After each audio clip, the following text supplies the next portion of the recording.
got about a 20-minute drive. In half a mile, turn right. Sorry. She's gonna do that. Unless I turn her off. Let's see here.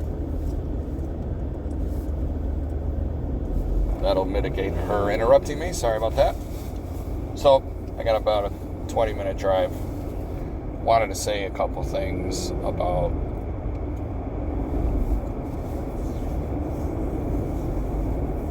my videos.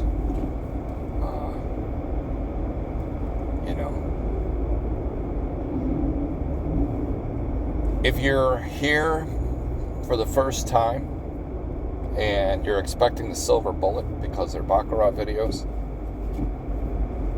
nobody's going to offer you that silver bullet for free, right? But I try to. I'm not looking for validation. I'm not looking for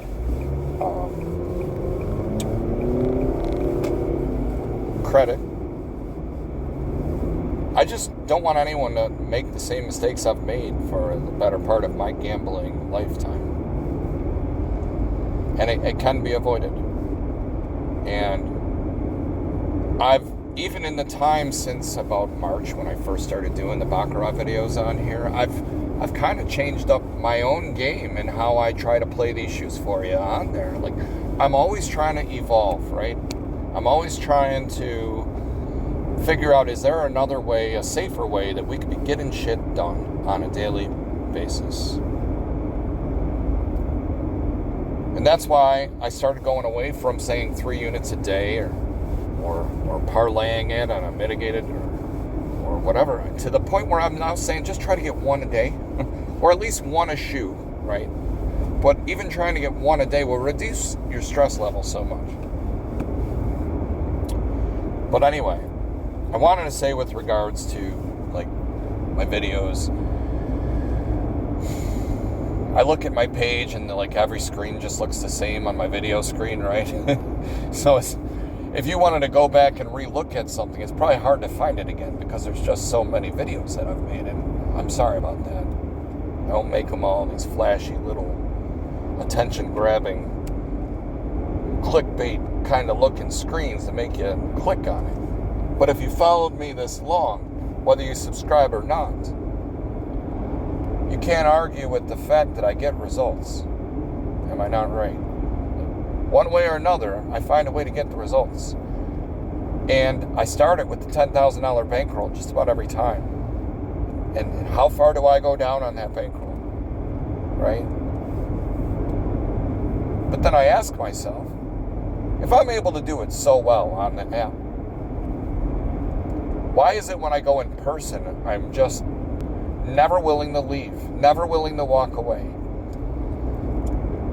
That is the one thing, it's the only thing that gets in my way. And it's the whole me versus me thing again, Taj Brooks. It's the whole me versus me thing again. It's fucking, I can't stop getting in my own damn way. I try to do too much when really enough's enough, right? I'll get the first down all day long, and I'm not happy about that. That I've got a new life, a new leash on life. For a little while, I won. But I'm not happy. I am not happy I didn't get the touchdown, as it were, you know? I'm not happy I didn't do more with that effort. I always look at it after the fact like, oh yeah, well that's great, I won, but if I would have stayed on it, or if I would have parlayed it, oh, it could have been all this. That's the stuff that gets in my head. I think about the money that I leave on the table being careful. And I think leaving the money on the table bothers me more than the losing shit, right? Because we have enough days where we just can't get shit to work. Fucking construction, can this ever end? Fuck. I'm sorry. I'm just so tired of it. Everywhere. Bring the snow already. I'll deal with the snow. So, son of a bitch. This really sucks. So, I lost my train of thought because... Hazard reported. Yeah, I know, Amber.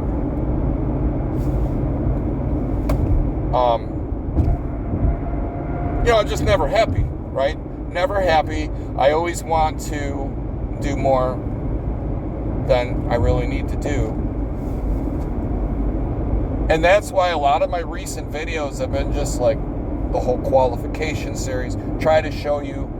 And I don't even know I'm doing a good enough job with my qualification series, because I just get so ingrained in the idea of winning one to the next that I forget about telling you what really happened that we should be, qualifying or disqualifying, or what could have worked and what we could have had. I hate talking in the coulda, shoulda sense, but every shoe has that, right? Every shoe has that moment where you look at it from the long view and you can see that shit would have worked.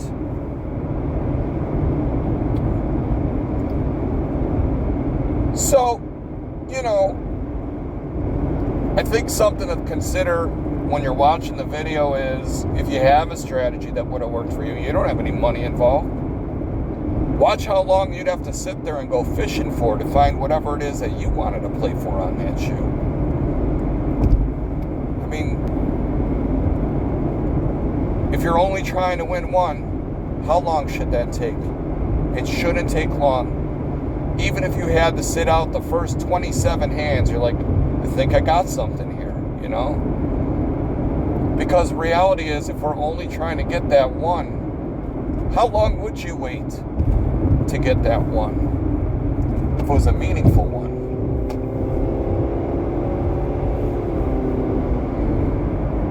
How long would you wait? See, for me, guys, I don't wanna sit there and do the up and down grinding. And that's why a lot of my videos recently have been using the $500 chip. And there were, Every Day with Grinding series. Toward the end of that series, I was doing that. The $20,000 video did that, right? Which I'm probably going to make my feature video real soon, because I thought that was really a good explanation without me talking. I could put a $500 chip out there and I can reduce it to the black chips. And each victory with the big money allows me some wiggle room with the less money. And you're not going to win every hand anyway, So if I was to sit there and flat bet with $500 a hand, the second I run into a fucking motherfucker of a shoe that just wasn't going to let me win no matter what you do, you're losing $500 a pop. Like, that's a lot of money. But when I reduce to the black chips and I run into one of those anomalies where it's just nothing's going to work the way I want it to, I'm losing on the cheap. I want to win big and lose small, right? The best that I can. But there's no exact system or way that I play that gets me paid, right? I'm not trying to sit there and exploit, necessarily do the same. I have some preferences, but I'm not necessarily doing the same attack strategy on every single shoe. It just depends what's going on, If it's choppy, damn well I'm planning to chop. There's no doubt about that. If it's hitting on the second, there's so many different ways that you could win on the second. It could be a choppy shoe that just never goes past 2. So you have,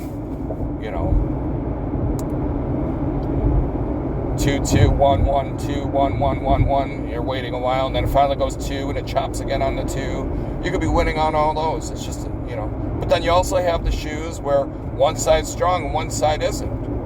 You have it go 4 red and 2 blue, and 3 red and 1 blue, and then 1 red and 1 blue, 1 red, 1 blue. But you're always winning chopping on the blue, right, to the red. At least within 2 hands. If you're able to identify moments in time that we know happen, right? We know this shit happens all the time. Eventually, maybe not on the shoe you're on in the moment, but eventually you're going to find a shoe that behaves just the way I explained. So it really comes down to How many shoes do you have to play on where you live? And if it's only one, well, you might have to be a little more selective where your critical bet's going to be, right? You can't just keep beating your head against the wall, because it could be the kind of shoe that just doesn't work. And then you're mad because you got nowhere else to play. That's what happens to me locally. You know, and I'm lucky if they have 2 shoes. They have 2 tables. The other one's never fucking open. You know, literally them opening a second table doubles your output, doubles your occurrences, doubles your chances, doubles your fun. It doubles the opportunities to try to find a way to win. And if you're scanning, not actively sitting down with your money all out, scanning both tables at the same time, you can watch for whatever it is you wanted to fight for, hunt for, whatever it is. And a lot easier when you have 2 versus 1. And sometimes you can win them both at the same time.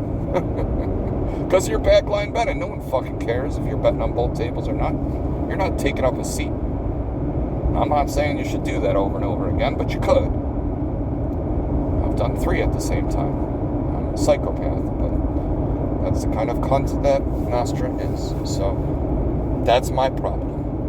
That doesn't have to be your problem. I'm just saying, when the getting's good, and I got seconds running on all 3 tables, I'm crushing their soul.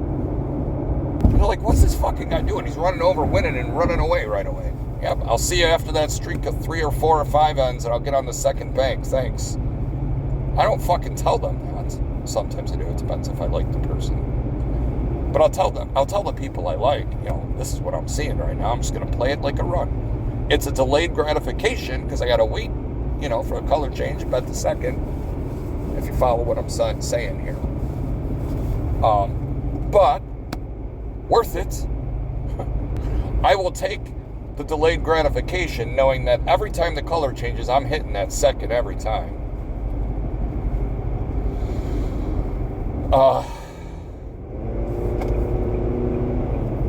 And for goodness sake, that'll pull you out of a rut.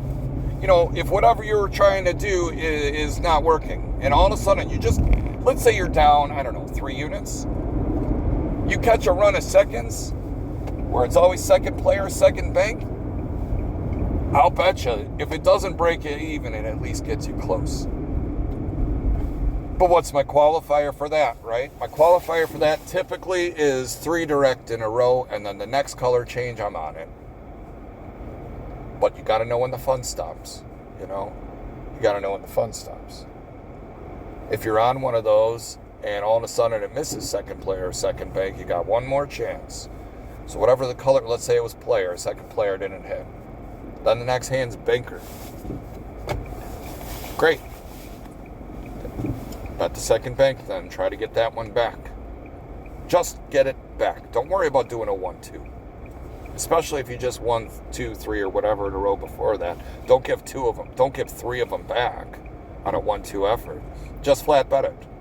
Because if you're able to win on that second bank now, you'll reverse the course of the one you just gave back by winning that back. Now, you have to sit back in wait mode again, right? This is just one example of all the different ways I play. It's just thinking of the fact that losing twice in a row is already too many, and especially if you're doing it on a 1-2 or any kind of an accelerated bet, you want to make sure that you're pulling off as quick as you can, netting the difference, okay? And if you're lucky enough to win it right back, sure, it just feels like you're winning back a loss, but at the same time, you didn't lose either. And worst case scenario, if you lost both efforts, it only costs you 1 apiece. Recovering 2 units is a lot easier than recovering 3, even on a flat bet, which some people might frown on flat betting, but you know what? A lot easier to do that. Think of the number line. Number line moves 1 at a time. 1, 2, 3, 4. One way, pass 0. 1, 2, 3, 4, another way, pass 0. The other way we don't want. But not the negative way. So if you're just flat betting it and you're willing to step off for a minute and be like, okay, well, the fun stopped. I'm going to wait for a new thing that I want to hunt for here, whether it's the same variable or something else. So with the 2-1, the second player, second bank, I don't have to worry how far they're coming down. And more to the point, I don't want to be involved in it. I don't want to have to worry that... This is still merging traffic, yes. Fuck my life. 1-lane roads everywhere. I'm just going to cut myself. Not really. I don't think. So... we don't have to think about how far they're coming down. And we don't have to worry if we're missing out. We don't. Because there's so many ways a run can chop. It could chop on the second one. It could chop on the third, the fourth, the fifth, the sixth one. If you're jumping in every time it goes 2 and you get caught up in a 1-2 chop situation and you're trying to make them all come down, well, you've just undone all your progress. Because that chop will murder you. You'll be cussing that chop out, won't you? You'll be saying, I'm so tired of it chopping. Well, the second you utter those words, you already know what the mistake was that you made. You were stubborn. And you couldn't accept the fact that it just wouldn't come down the time you tried for it. You don't have to think like that. Look at the data hiding in plain sight, if you will.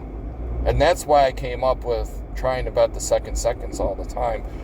Not all the time, but when I see it starting to open up. And all you can do is try when it starts to qualify. That's all you can do. Because if you do it prematurely, you're going to get fucked up.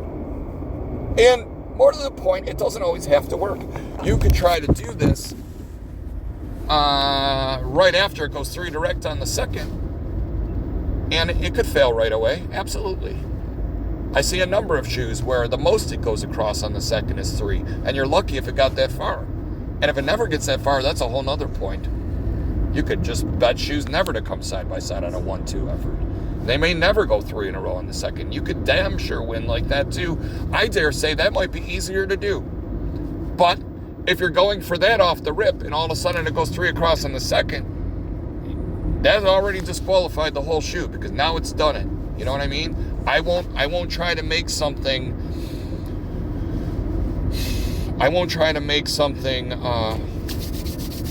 chop after 1 come down on the color change after it's gone 3 in a row on the second anymore. Not for that shoe. Now it's all about 3 in a row. I'm betting second player, second bank until it fails for the rest of the shoe whenever I see that variable reopen again. But I'll have other shoes that never go 3 side by side on the second. Right? Now those are just 2 conflicting variables right there. Just like player and banker are. They're spread apart in moments of time, but it's the same 50-50 philosophy. Because you're finding a variable to hunt for, and you're just going to strike. You're going to win or you're going to lose. That's all it is. It's one single moment. I got to drop this off, so let me pause this real quick.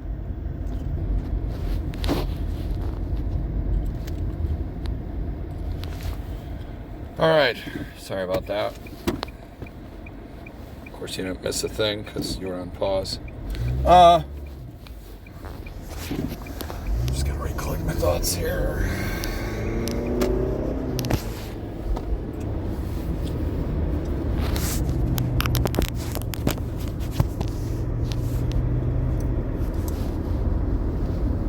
I guess my whole point in making this video, if you've even listened this far, it's just I want to make sure people understand, like, just because I'm doing something on a video doesn't mean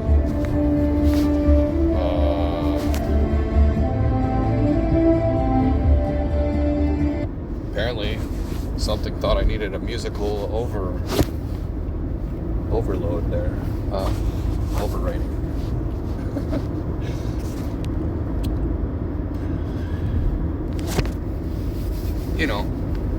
most of us are smart enough to know not everything's going to be the only way to do things. And sometimes I'll jump in the first 5 hands of a shoe. But I'm already qualifying it for a certain variable, right? It doesn't mean like, well, I'm just going to jump in here. I'm just going to be right. I don't know if I'm going to be right. But if I am, it's something I can fight for. If I'm right, then I can fight. If I'm wrong,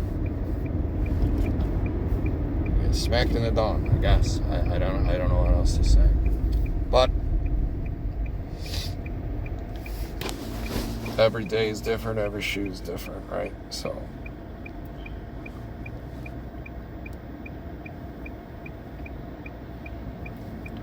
if you're the type of person that gets something out of the videos that I've been doing, if I get this up to 50 subscribers, I think I'm able to do live feed videos, and I can answer questions then in the chat in real time if that's something people want me to do. Or say, tell me what you see, tell me what you see, and maybe I'm not seeing something. Maybe we can, as a team, work together to say, hey, this is the kind of shoe where this would be productive. I'm all about that. So all we have is each other, and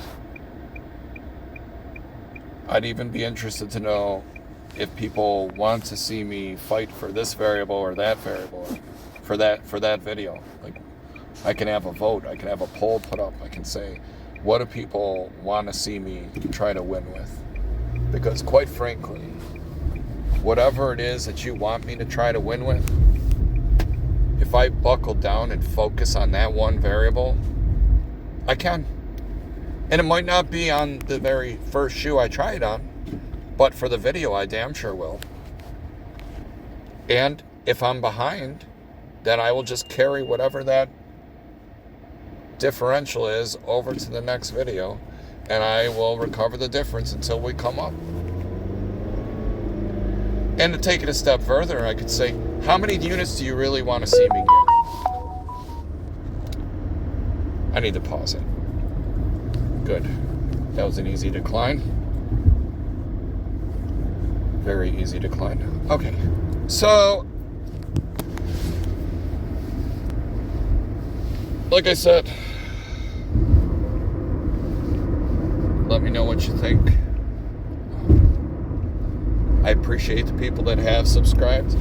I'm not really sure what that does for me, but it means that people care enough. Oh, gosh, I'm sorry. Tell you what I don't care about right now is my work. They're just killing me. I just drove so far for this one order and they're just burying me. Trying to get back to my area. It's like being at a bad roulette table, right? Where they just won't get in your area. That's what this is right now at work. So, yeah, let me know. Let me know in the comments, or let me know whenever I am able to do live presentations for you. I don't know how many people will show up for a live feed, but there's some kind of an advance notice I guess I can give to the people that are subscribed. I don't know. Still figuring this shit out, guys. But you people that are firsts, right? I appreciate you. Like I said, I've had thousands of views just since March, according to my data on my personal overview page. And I'm really surprised, honestly, that I've gotten that much traffic. And I hope it's helping somebody, you know what I mean? Like, I know I'm babbling a little right now, and if you've already stopped and tuned out, I'm not here to waste people's time. But that's partially why I made this video. I want to know what will be worth your time. Because I know we can, fuck. Sorry, I'm driving. These people just coming out of... I feel like I'm going to get broadsided left and right now. Let me know what you want to work on. There's my own personal favorites, like, things that I get paid on, probably more than I don't. I'm not a big fan of streaks. Sorry. I'm just not. I think they're too hard to call. I think they happen a lot less frequently than chops, or any variation thereof of a chop, be it the 1-1 chop, the 1-2. If you want to just wait for something to go 3 and bet against it twice on a 3-4 effort, that's fine. Look how many times Brad wins on the thing that I've called in his memory, the Brad special. He'd wait for things to go 5, and he would always, to a rule, bet against runs of 5. And if it was that lopsided a shoe, where the side that was going 5 was the strong side and the other side never came down, he probably wouldn't be betting against it in that scenario. He might just take the hand off, though, And there's nothing wrong with taking hands off. If it feels wrong in your gut, it's almost like a no bet, right? N-U-L-L, no. Like, you just don't want to bet it. It's the factor you're looking for, but it just tastes funny. You don't want to put yourself further back and say, I knew that was going to happen. Don't you hate saying that? Say, I fucking knew that was going to happen. Or if you jumped on the run and went against Brad on the Brad special, Brad wins, right? You bet with Brad, it goes 27 in a row. That stuff's going to happen. But you allow yourself the grace of losing it one time. You don't have to chase that individual event of cocksuckery. It's a temporary problem.